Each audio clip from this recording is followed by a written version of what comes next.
नमस्ते दोस्तों, मैथ की दुनिया में आपका स्वागत है। जैसा कि आप जानते हैं कि इस चैनल पर सीटेट के सभी विषयों की तैयारी कराई जाती है।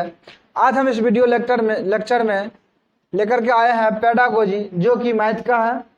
गणित की प्रकृति क्या है, इससे पहले वीडियो यदि आप नहीं देखे हैं तो जरूर देखें। आज का जो टॉपिक है गणित की प्रकृति क्या है, नेचर ऑफ मैथमेटिक्स। तो हम जानेंगे कि गणित की प्रकृति क्या है। चलिए, हमने लिखे हैं पॉइंट बाय पॉइंट समय बचाने के लिए, पहले ही इसे बोर्ड पर लिख लिया है। गणित की प्रकृति सरल एवं अन्य विद्यालयी पाठ्यक्रम की अपेक्षा अधिक सुदृढ़ होते हैं। क्या लिखे हैं कि गणित की प्रकृति सरल एवं अन्य विद्यालयी पाठ्यक्रम की अपेक्षा अधिक सुदृढ़ होता है। अब आप सोचते हैं कि सुदृढ़ का मतलब क्या होता है। सरल का मतलब तो आप समझ गए कि और जो विद्यालयी पाठ्यक्रम है उससे कहीं ना कहीं मैथ क्या होते हैं, सरल होते हैं, आसान होते हैं। और अधिक सुदृढ़, सुदृढ़ का मतलब क्या होता है? सुदृढ़ का मतलब ये हुआ कि मैथ में भूलने की जो अवसर है ना, सुदृढ़, देखिए सुदृढ़, सुदृढ़ का मतलब हुआ कि मैथ में भूलने की अवसर कम होती है।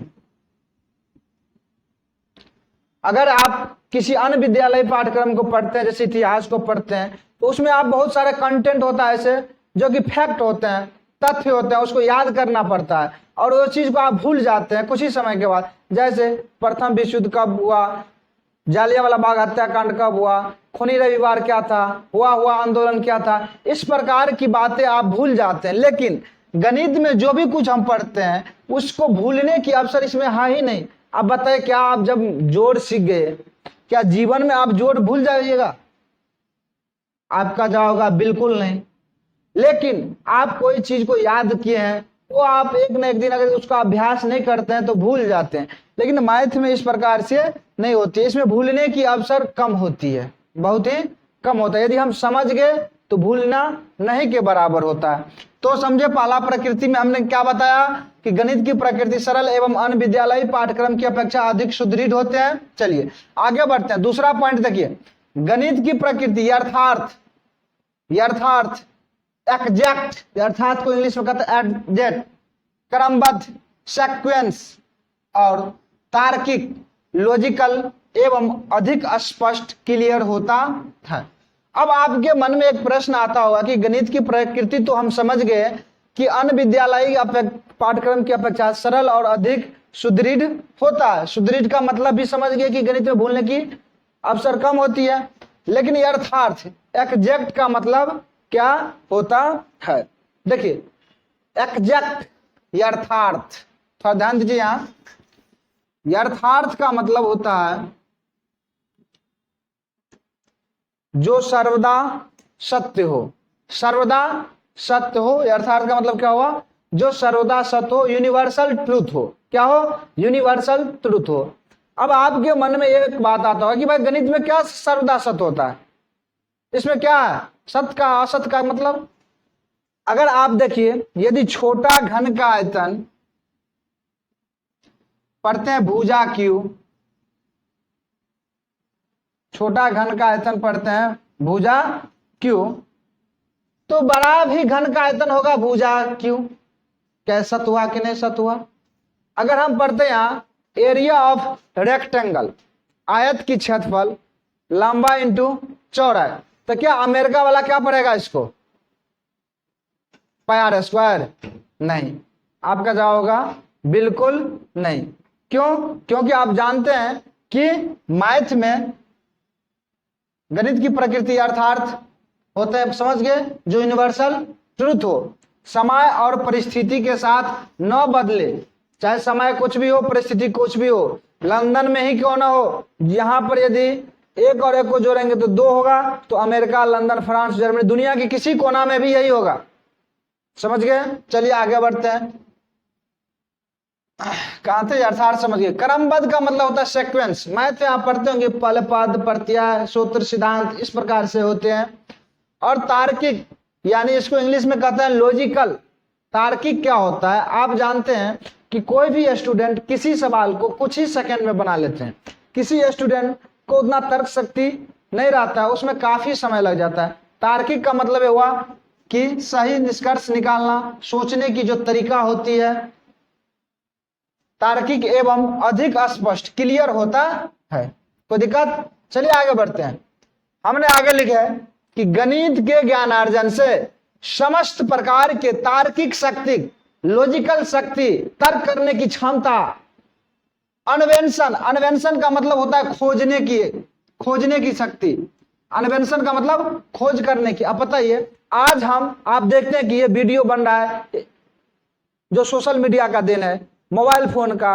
अब बताइए मोबाइल फोन का कब आविष्कार होगा? सबसे पहले जिन्होंने मोबाइल फोन का आविष्कार किया होगा उन्होंने सोचा होगा, उसके मस्तिष्क में समस्या आया होगा कि कैसे हम अपनी आवाज को यहाँ से लंदन पहुंचा सकते हैं, दिल्ली पहुंचा सकते हैं, एक स्थान से दूसरे स्थान पहुंचा सकते हैं। तब तो खोज हुआ, इसका आविष्कार हुआ। तो अन्वेषण शक्ति का मतलब क्या होता है? खोज करना। विश्लेषण शक्ति आदि का विकास होता है। समझ गए? जैसे विश्लेषण शक्ति का मतलब क्या हुआ? आप पढ़ते हैं कि a प्लस बी का whole square is equal to a square plus 2ab plus b square. जब इसको हम विश्लेषण करते हैं, यदि इसको कहते हैं कैसे हुआ प्रूव करो, तो हम लिख देते हैं a प्लस बी का होल स्क्वायर मतलब a plus b into a plus b. इस a को इस पूरे के साथ गुना करते हैं तो a प्लस बी, और इस b को इस पूरे के साथ गुना कीजिए तो क्या होगा? प्लस बी और a प्लस बी। ध्यान दीजिए a को मल्टीपल करेंगे तो a स्क्वायर, a को b से कीजिए ab, और फिर a को b से कीजिएंगे तो करेंगे तो ab। आपके प्रश्न मन में आता होगा कि सर ba क्यों नहीं लिखे? देखिए गणित में कम्यूटेटिव रूल है, क्रम विनिमय नियम, ये हमको बताता है a into b is equal to a b, तो b into a is equal to a b या बी ए, ये दोनों इक्वल होगा, बी ए, ये दोनों क्या होगा? इक्वल होगा। जैसे देखो 2 गुने 3 is equal to 6, 3 into 2 is equal to 6, यानी क्रम बदलने पर गुना का मान नहीं बदलता है। कौन बताता है? क्रम विनिमय नियम। तो इसीलिए हमने लिखा ए बी प्लस बी को बी से गुना करो बी स्क्वायर, ए स्क्वायर, यहाँ देखिए एक ए बी तो 2ab प्लस बी स्क्वायर। ये विश्लेषण करके हमने क्या किया? बच्चे को बता दिए। ये विश्लेषण की क्षमता हमको कहां से विकसित होगा? गणित पढ़ने से। कोई दिक्कत? अगला पॉइंट है गणित के ज्ञान का आधार हमारी ज्ञानेंद्रिया है। अब ज्ञानेंद्रिया तो जानते ही हैं कितने हैं? आंख, कान, ये सब क्या है? ज्ञानेंद्रिया है। तो गणित के ज्ञान का आधार क्या है? हमारी ज्ञानेंद्रिया है। आगे बढ़ते हैं। गणित में बहुत भी है, ये टॉप पॉइंट है, बहुत ही भी है। गणित में अमूर्त अवधारणाओं को मूर्त रूप में परिवर्तित किया जाता है। देखिए पेडागोजी में बार बार आपको ये शब्द देखने को मिलेगा, अमूर्त और मूर्त। अमूर्त का मतलब क्या होता है? अमूर्त। अमूर्त का मतलब होता है अमतलब नहीं, और मूर्त मतलब जिसका कोई मूर्त न हो, जिसका कोई सूरत न हो, जिसका कोई आकार न हो, यही ना, जिसे हम न देखते हो। मूर्त का मतलब हुआ कि जिसे हम देखते हैं। क्या लिखा है यहाँ? गणित में अमूर्त अवधारणाओं को मूर्त रूप में परिवर्तित किया जाता है। कैसे? देखिए जैसे आपको एक प्रश्न पूछेगा कि एक पेन का मूल्य 5 पेन का मूल्य 20 रुपया है, ठीक? 5 पेन का मूल्य कितना है? 20 रुपया। तो एक पेन का मूल्य क्या होगा? एक पेन का मूल्य क्या होगा? क्या होगा?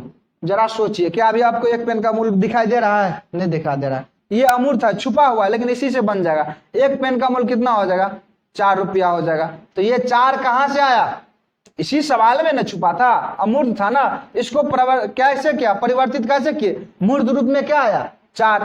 1 केजी चीनी का दाम 40 रुपया। 1 केजी चीनी का दाम कितना रुपया है? 40 रुपया। तो 500 ग्राम चीनी का दाम कितना होगा? 20 रुपया। देखिए 20 हमको दिखाई दे रहा था? नहीं दे रहा था। तो हम अमूर्त अवधारणाओं को मूर्त रूप में क्या किए? परिवर्तित किए। नोट में लिखे हैं रोजर बेकन महोदय ने ठीक ही कहा है कि गणित सभी विज्ञानों का सिंह द्वार तथा कुंजी है।